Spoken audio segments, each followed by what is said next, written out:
મૃદુ અને મક્કમ મુખ્યમંત્રી ભૂપેન્દ્રભાઈ પટેલનો આજે જન્મદિવસ છે। મુખ્યમંત્રી ભૂપેન્દ્રભાઈ પટેલે આજના દિવસની શરૂઆત અડાલજ ત્રિમંદિરમાં દર્શન કરીને કરી। આ સમયે હાજર લોકોએ પણ મુખ્યમંત્રી ભૂપેન્દ્રભાઈને શુભેચ્છા પાઠવી તો પ્રધાનમંત્રી મોદીએ મુખ્યમંત્રીને જન્મદિવસની શુભકામના પાઠવવાની સાથે સારા સ્વાસ્થ્ય માટે ઈશ્વરને પ્રાર્થના કરી। પ્રધાનમંત્રીએ એક્સ પરની પોસ્ટમાં લખ્યું, મુખ્યમંત્રી ભૂપેન્દ્રભાઈ પટેલ હંમેશા લોકોની સેવા અને ગુજરાતની પ્રગતિ માટે તત્પર રહે છે। તો ગૃહમંત્રી અમિત શાહે સોશિયલ મીડિયામાં શુભકામના પાઠવતા લખ્યું, મોદીજીએ ગુજરાતમાં વિકાસ અને જનકલ્યાણના જે કીર્તિમાન સ્થાપિત કર્યા હતા તેને આપ સતત આગળ વધારી રહ્યા છો।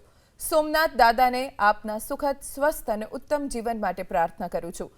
તો કેન્દ્રીય જળશક્તિ મંત્રી અને પ્રદેશ ભાજપ પ્રમુખ સી.આર. પાટીલે શુભેચ્છા પાઠવતા લખ્યું, ગુજરાતના માનનીય મુખ્યમંત્રી શ્રી ભૂપેન્દ્રભાઈ પટેલને જન્મદિવસની હાર્દિક શુભકામનાઓ પાઠવું છું।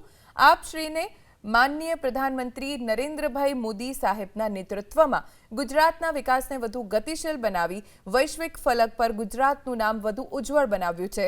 આપના દ્રઢ નિર્ણયો થકી વિકસિત ગુજરાતના નિર્માણને વેગ મળ્યો છે। ઈશ્વર આપને સ્વસ્થ સ્વાસ્થ્ય સાથે દીર્ઘાયુ પ્રદાન કરે એવી પરમપિતા પરમેશ્વરને પ્રાર્થના। મુખ્યમંત્રીના જન્મદિવસ નિમિત્તે ગાંધીનગર સેક્ટર 24ની શાળામાં વૃક્ષારોપણ કાર્યક્રમ યોજાયો। આ સમયે ગૃહ રાજ્યમંત્રી હર્ષ સંઘવી સહિત જિલ્લા ભાજપના પદાધિકારીઓ ઉપસ્થિત રહ્યા તો વૃક્ષોના જતન માટે રોજ બ્રેકના સમયમાં પાણી આપવા હર્ષ સંઘવીએ બાળકોને સલાહ આપી।